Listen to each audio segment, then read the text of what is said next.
So thank you for everything that you've said. So as you know, some of you, or all of you may know, Pope Francis does receive invites from Professor Schwab to attend the World Economic Forum. And for very many reasons, he's not able to do this, but he always tries to send a message that I feel privileged always to bring to this forum. So yesterday in the evening, I presented the message to Professor Schwab. And after that, kind of received this permission from him to also present it to the public, because the message was addressed to the chairman of the World Economic Forum, and that's what it was. So I'm reading the message that I delivered yesterday to Professor Schwab. So it says, message of His Holiness Pope Francis to the chairman of the World Economic Forum on the occasion of the annual gathering in Davos Cloisters on the 20th to the 24th of January 2025. The theme of this year's annual meeting of the World Economic Forum, Collaboration for the Intelligent Age, provides a good opportunity to reflect on artificial intelligence as a tool, not only for cooperation, but also to bring people together. The Christian tradition regards the gift of intelligence as an essential aspect of the human person created in the image of God. At the same time, the Catholic Church has always been a protagonist and a supporter of the advancement of science, technology, the arts, and other forms of human endeavors of science and technology, considering them to be areas of collaboration of man and woman with God in perfecting the visible creation. AI is intended to imitate the human intelligence that designed it, thus posing a unique set of questions and challenges. Unlike many other human inventions, AI is trained on the results of human creativity, which enables it to generate new artifacts with a skill, level, and speed that often rival or surpasses human capabilities, raising critical concerns about its impact on humanity's role in the world. Furthermore, the results that AI can produce are almost indistinguishable from those of human beings, raising questions about its effect on the growing crisis of truth in the public forum. Moreover, this technology is designed to learn and to make certain choices autonomously, adapting to new situations and providing answers not foreseen by its programmers, thus raising fundamental questions about ethical responsibility, human safety, and the broader implications of these developments for society.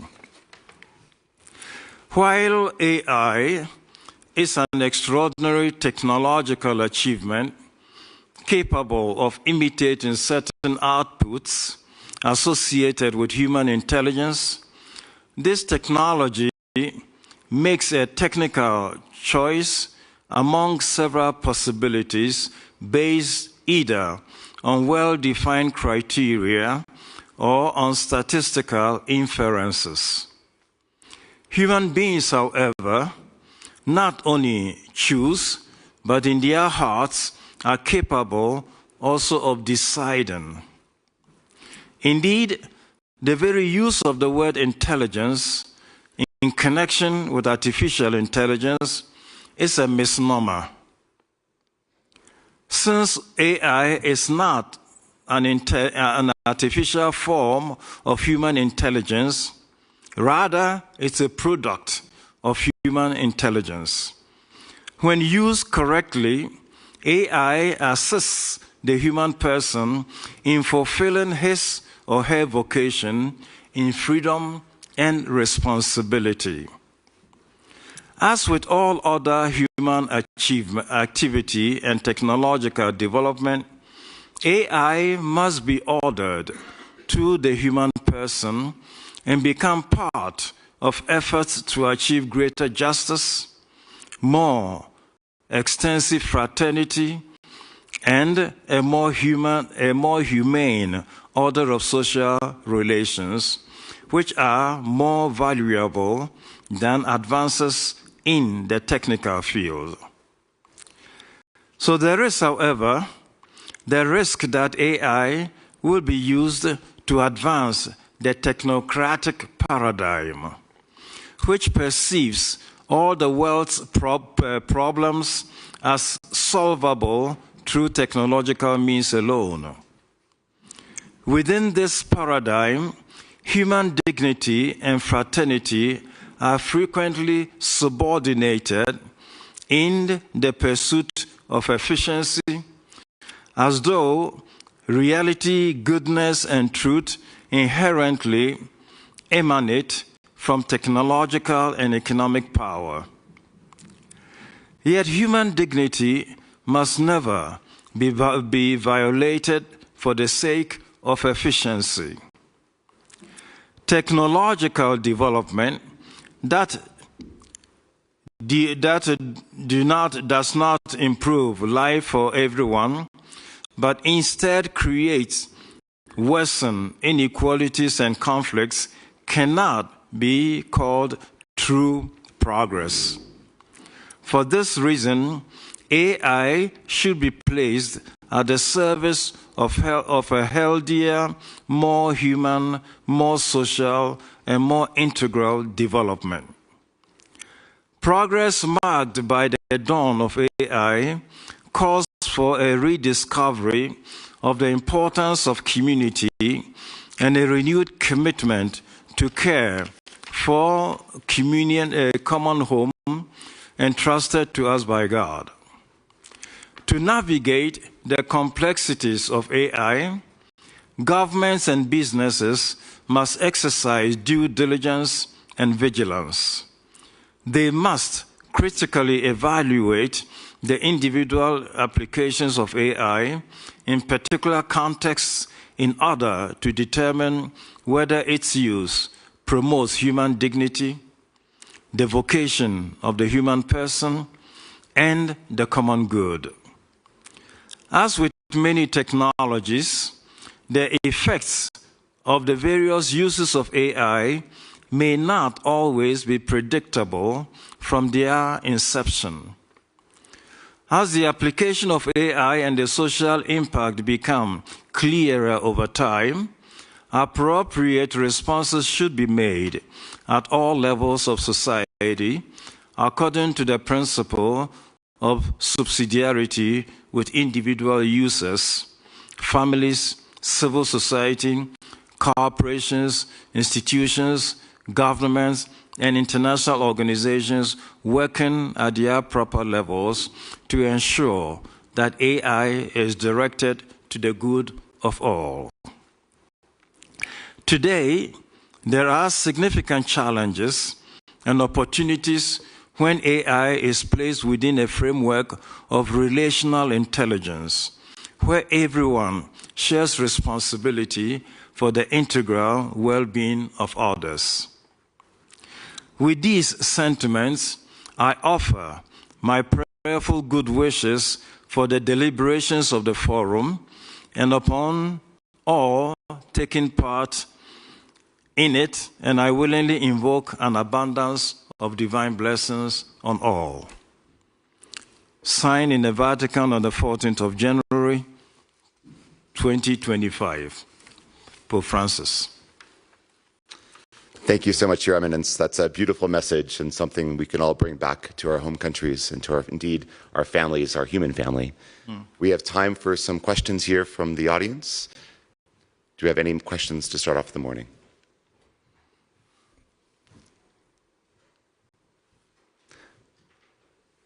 Well, let me kick off with the first question, Your Eminence.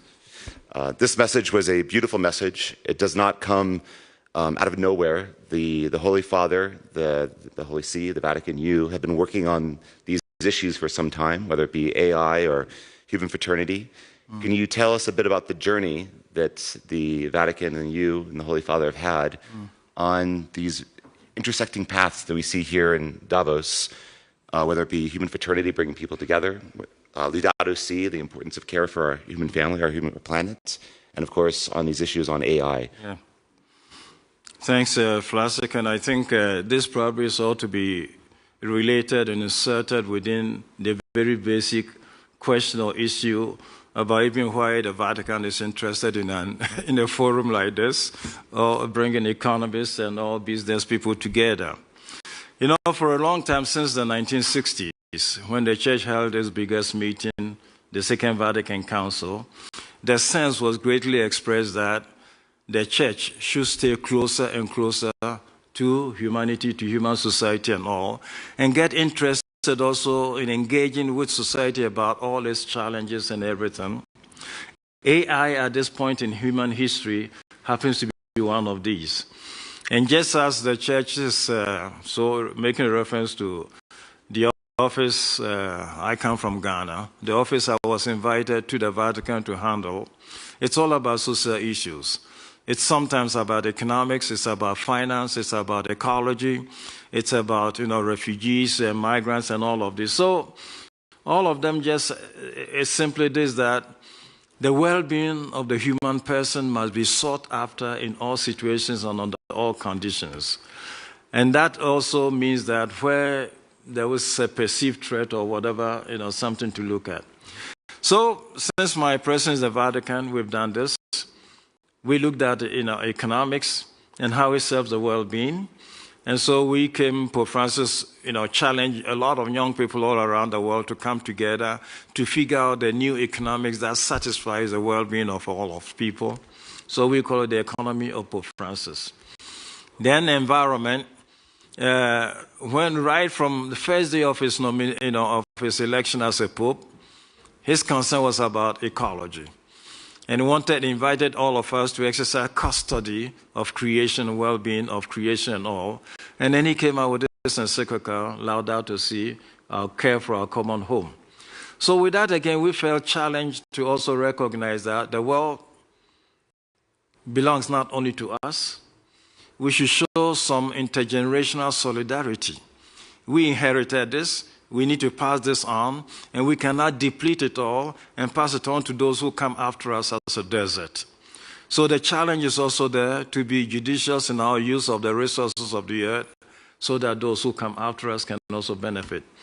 And now it is artificial intelligence. And so the challenge again is, this is a good technology that has been developed, but it's called artificial intelligence.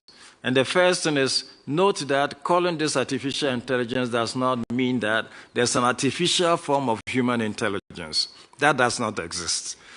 Okay, so we call it artificial intelligence simply to draw attention to the fact that it does functions that human intelligence is also able to do. But essentially, it's a product of human intelligence. And once when I ask somebody, for example, about the fact that the brain of the human person with neurons also work with electrical charges, electrical whatever. So why is it that the same thing now working whatever has a bigger speed and all?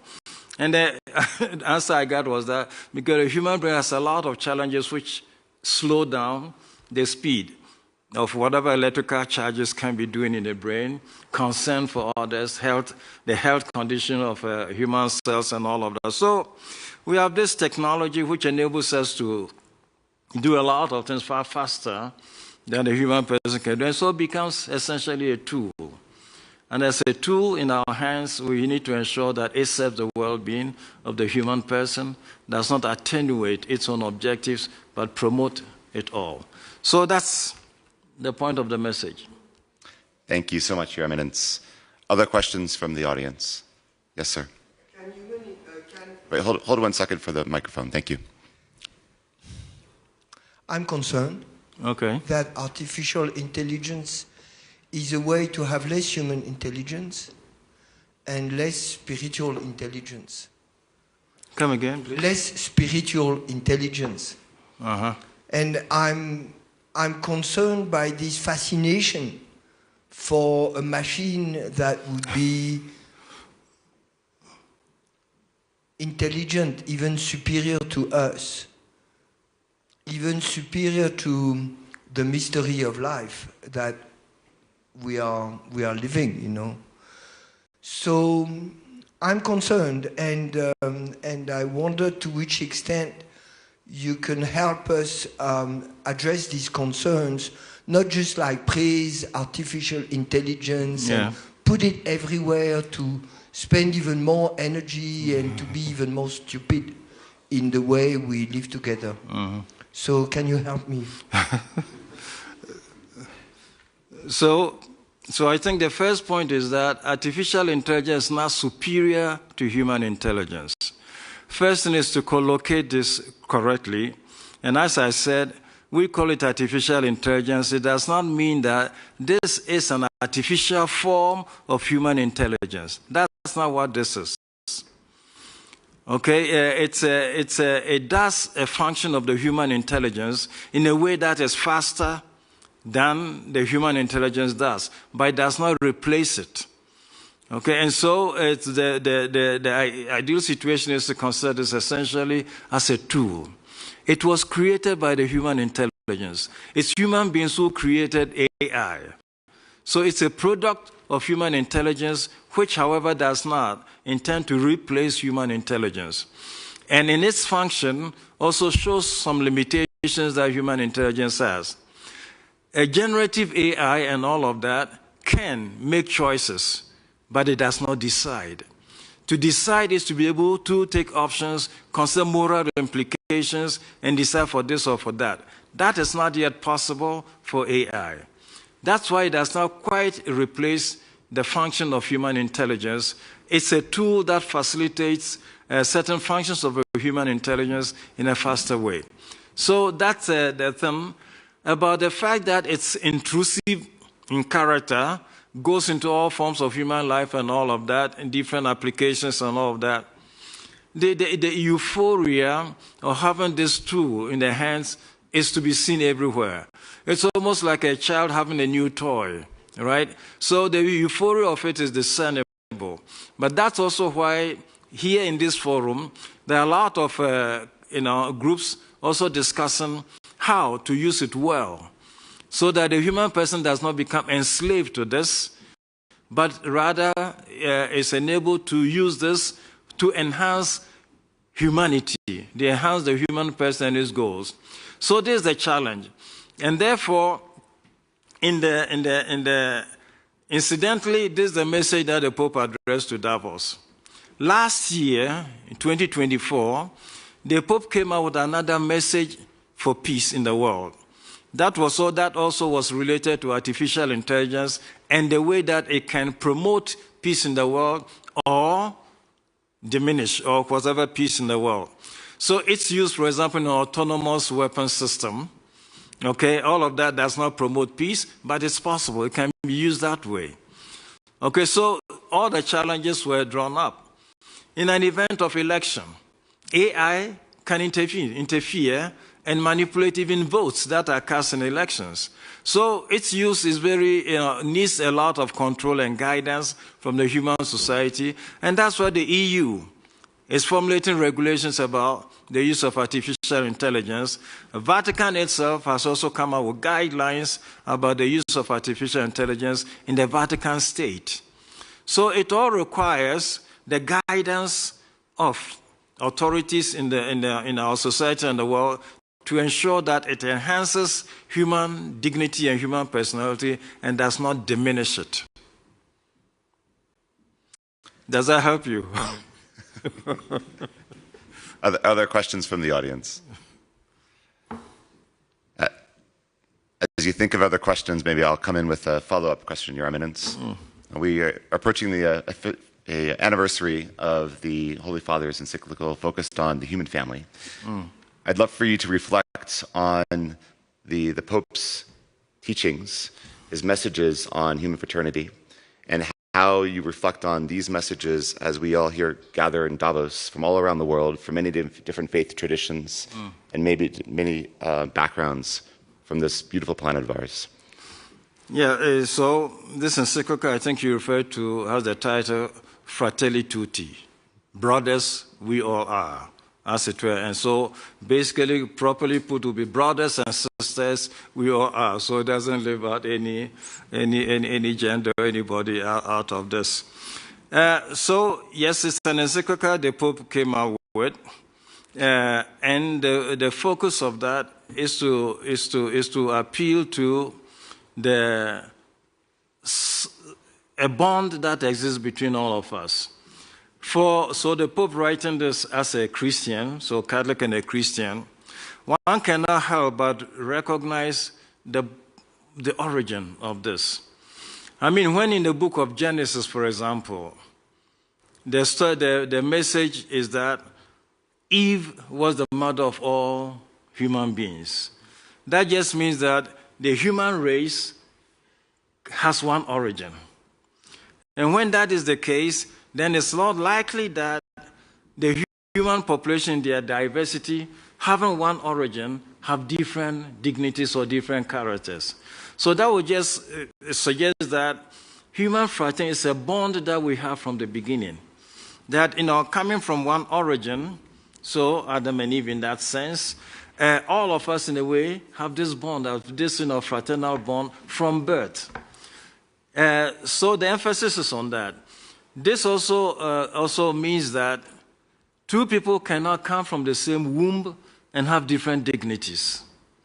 So all human, we have this in the United Nations Charter about all men are whatever. But what is the origin of it? Why can anybody or does anybody affirm that dignity is something that belongs to all? And this probably, if you want, form of expression in the Bible, there is a kind of an answer produced. If we are from the same womb, then clearly we all have the same dignity, the same fraternity bounds to us. So the universal fraternity which the Pope affirmed is to draw attention to something that exists and which must become a consideration that we hold in everything that we do. If we are brothers, killing of another human being is a fratricide. It's not just homicide. It's fratricide. You're killing a brother. So it's an act, therefore, that diminishes our own, a sense of human beings, whatever. So it's an appeal to a value, a concept that enables us to rethink a whole lot of issues, a lot of our relational patterns and all of, to just make us just conform. So it brings us together, and it's not only the writing of this encyclical that the Pope did, he followed this up with a gesture, a concrete gesture. That's when, true to the name that he took, St. Francis, who in the Middle Ages, in the midst of a war, crossed the border, across the frontier, to go meet the Sultan, Islamic Sultan, to kind of establish relations. So Pope Francis went out of the way to also meet the Muslims in Abu Dhabi. And he met the Grand Imam of Egypt, Al-Azhar University. And there, the two of them signed a document about the same universal fraternity, inviting all to come on board with this recognition that we all belong together because there's a bond of fraternity that unites us. And in that sense, if I may drop a provocative thing, if all of this is true, then my way of looking at things would be, yes, we may all believe in God, but then we come to believe in the human person as a brotherly entity before we even come to religion. And so religion should serve to promote this fraternity and not diminish it. And so when we have the strange case of, people causing violence to one another in the name of religion is an abuse of what we are. Okay, so the equation for me is not God, religion, and a human person. No, it's the other way around, because religion is a product of the human person's experience of divinity. That's what produces religion. So first we have God, we have the human person, and then we have religion. And therefore, the real function of religion then must serve to promote the well-being of our common brotherhood, a common person, and all. Does that help? I think that's beautiful, and I think one of the things you see from the Pope Francis's teachings is this overwhelming sense of hope. Yeah. And that's a message you clearly bring here to the World Economic Forum. This is a special year, a special Jubilee year. Indeed, it's a Jubilee of hope, very much connecting these past encyclicals and statements by the Holy Father. I think part of that hope also applies to unlawful detainees and folks facing justice and challenges. Could you share a bit about the special Jubilee year and this message of hope? Incidentally, yesterday when we presented this message to Professor Schwab, the title under which we were all invited here to the World Economic Forum was Collaboration, in dealing with artificial intelligence. But Professor Schwab, since we got here in the first day or first meeting he had with the civil society leaders, came out with some other thing, which is optimism. Okay, so he's talking about calculated optimism as the thing. And wherever he's been to, he's talked about this optimism. So yesterday when we met, I said, I think we can relate the two. So coming with this Jubilee year of hope and optimism, the two belong together. And so I said, therefore, we can promote this optimism that you have and you talk about with our pursuit of this Jubilee of hope. Okay, the hope which does not, in the Christian sense, which does not disappoint, which does not, leave us halfway, just draws our attention to the future, opens up to new possibilities, and the sense of this crafted in the Jubilee year is the fact that Jubilee celebration in Scripture and history has always been an occasion to offer people a new lease on life. If you were a slave before, go free, start all over again. Whatever you were before, when the Jubilee year comes, you are enabled to start all afresh. So you have a new lease, a new opportunity to do things. Debts are forgiven, slaves are set free. People have a new possibility of beginning afresh in society. And this, you cannot have any concrete form of experiential hope than this. So start afresh, aim at a new thing, become something different than something else than what you were in the past. And this is the optimism of hope, which I think the professor expresses in this forum, and which we think with our celebration of the Jubilee year, we can support, undergird, and push forward. Yeah, I think that's a beautiful message, linking this constructive optimism from Professor Schwab and, of course, the Holy Father's message of hope. Do you have any last thoughts you'd like to share with this room as we close out this session? I think I would defer to you if you have any last thoughts. No, but I think so we've been some other. I think we've been. Go ahead.